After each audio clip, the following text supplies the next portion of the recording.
Civils only में आप सभी का स्वागत है। आज हम करंट अफेयर सीरीज का पार्ट 25 डिस्कस करने वाले हैं। इसके अलावा जैसा कि आप सभी लोगों को पता है, इस प्लेटफॉर्म पे डिफरेंट स्टेट पीसीएस के लिए एक क्रैश कोर्स चलाया जा रहा है, जिसका लिंक यहाँ डिस्क्रिप्शन बॉक्स में दिया गया है, तो आप उन सभी वीडियोज़ को फॉलो कर सकते हैं। इसके अलावा जो करंट अफेयर का ये सेशन चल रहा है, उसके जितने भी करंट अफेयर के वीडियोज़ आते हैं, उस हर हफ्ते के अंत में वहाँ पे हमारे टेलीग्राम या वेबसाइट पे फ्री पीडीएफ उपलब्ध करा दी जाती है, तो आप वहाँ जाके डाउनलोड कर सकते हैं। चलिए आज का सेशन स्टार्ट करते हैं। हमारा पहला सवाल है, हाल ही में खोजा गया थियो मार्गरीटा मैग्निफिका क्या है? ऑप्शंस हैं जीवाणु, तितली की एक प्रजाति, पक्षी या फिर कवक। इसका राइट आंसर है ऑप्शन ए, थियो मार्गरीटा मैग्निफिका एक जीवाणु है। हाल ही में वैज्ञानिकों ने इसे खोजा है और इसे नग्न आंखों से भी देखा जा सकता है। इसका आकार एक मक्खी के आकार का बताया जा रहा है, तो इसका नाम याद रखिएगा, थियो मार्गरीटा मैग्निफिका एक जीवाणु है। अगला सवाल है, T20 लीग जीतने वाले सबसे कम उम्र के कप्तान कौन बने हैं? ऑप्शंस हैं जसप्रीत बुमराह, शाहीन अफरीदी, स्टीव स्मिथ या फिर हार्दिक पांड्या। इसका करेक्ट आंसर होगा ऑप्शन बी, शाहीन अफरीदी। शाहीन अफरीदी जो अभी महज 21 वर्ष के क्रिकेटर हैं, T20 लीग जीतने वाले सबसे कम उम्र के कप्तान बन गए हैं। इससे पहले ऑस्ट्रेलिया के पूर्व कप्तान स्टीव स्मिथ 22 साल की उम्र में 2012 में सिडनी सिक्सर्स को बिग बैश खिताब दिलाने वाले सबसे कम उम्र के कप्तान बने थे। नेक्स्ट क्वेश्चन है, compensation to victims of hit and run motor accident scheme 2022 के अंतर्गत मृतक के परिवार को कितना मुआवजा दिया जाएगा?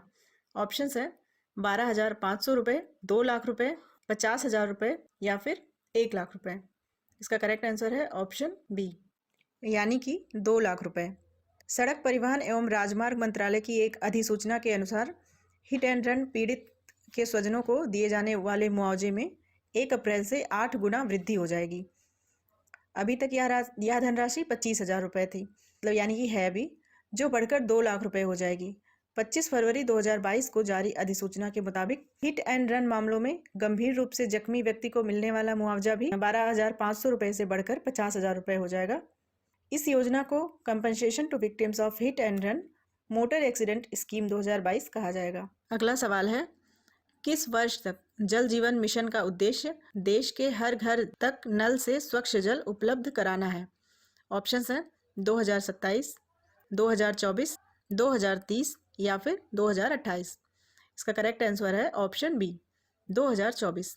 भारत सरकार के डेटा के अनुसार वर्ष 2024 तक देश के हर घर तक नल से स्वच्छ जल उपलब्ध कराने के प्रधानमंत्री की परिकल्पना को साकार करने के लिए 2.5 साल से भी कम अवधि तथा कोविड-19 महामारी और लॉकडाउन की दिक्कतों के बावजूद भी जल जीवन मिशन के अंतर्गत 5.77 करोड़ से अधिक ग्रामीण घरों तक नल से जल उपलब्ध कराया जा चुका है।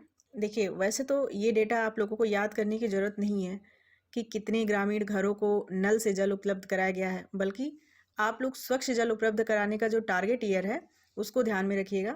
इसके अलावा अगर जल जीवन मिशन की बात करें तो इसकी शुरुआत 15 अगस्त 2019 को की गई थी। वहीं इसका उद्देश्य क्या था? 55 litre per capita per day की दर से प्रत्येक घर को स्वच्छ जल उपलब्ध कराना था। तो इसका ईयर इंपॉर्टेंट है और इसकी शुरुआत कब की गई थी, इसका उद्देश्य कितना है, ये इंपॉर्टेंट है।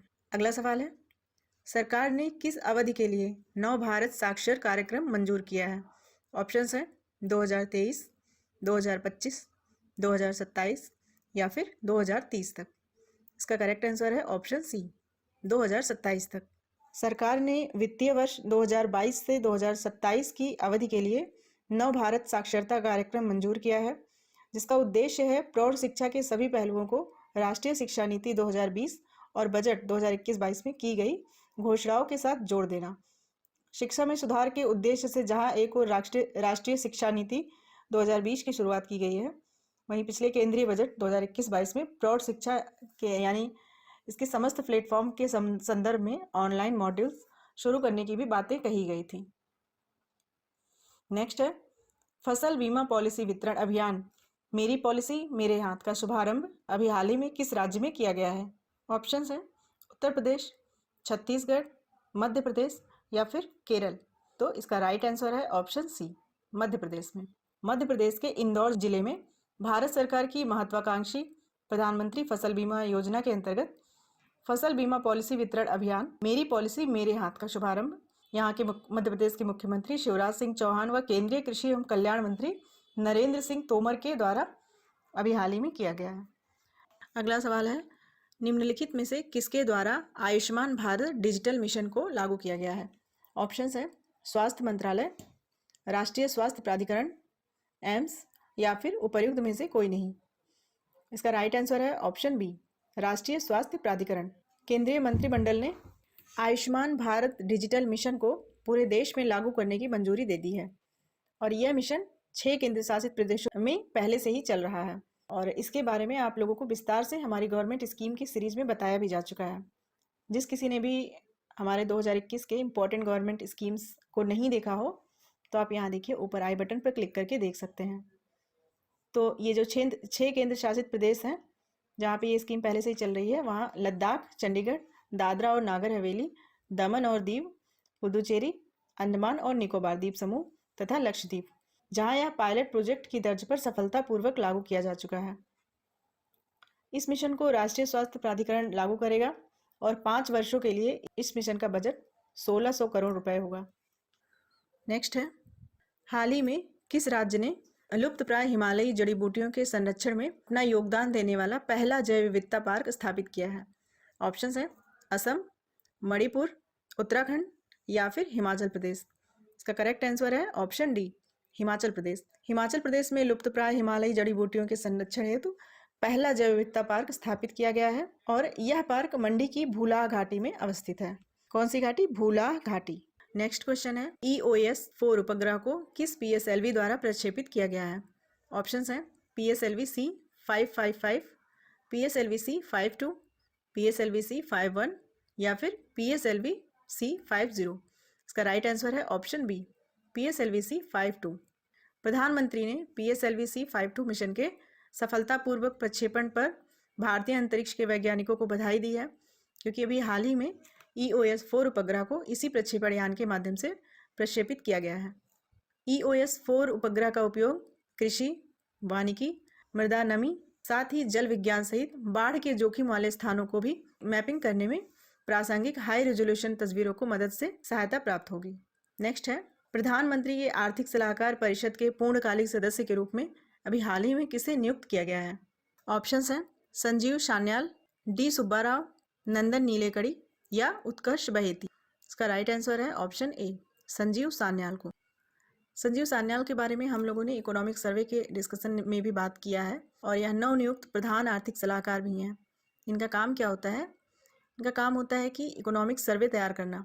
बहरहाल, वित्त मंत्रालय के प्रधान आर्थिक सलाहकार संजीव सान्याल को प्रधानमंत्री के आर्थिक सलाहकार परिषद के पूर्णकालिक सदस्य के रूप में शामिल किया गया है। अगला सवाल है, एक्स कोबरा वॉरियर 22 कहाँ आयोजित किया जा रहा है? ऑप्शंस है USA, इंग्लैंड, न्यूजीलैंड या फिर श्रीलंका। इसका राइट आंसर है ऑप्शन बी, इंग्लैंड में। भारतीय वायुसेना 6 मार्च से 27 मार्च 2022 तक इंग्लैंड के वेडिंगटन में एक्स कोबरा वॉरियर 22 नामक एक बहुराष्ट्रीय वायुसेना युद्धाभ्यास में भाग लेगी। इस अभ्यास में भारतीय वायुसेना की तरफ से लाइट कॉम्बैट एयरक्राफ्ट तेजस का भी इंग्लैंड तथा अन्य शीर्ष वायुसेनाओं के लड़ाकू विमानों के साथ प्रदर्शन किया जाएगा। इस अभ्यास का उद्देश्य भाग लेने वाली वायुसेनाओं के मध्य युद्ध क्षमताओं में वृद्धि करना तथा सैन्य मित्रता को मजबूत बनाना है। तो आज का सेशन यहीं पे स्टॉप करते हैं। मिलते हैं नेक्स्ट वीडियो में। Thank you.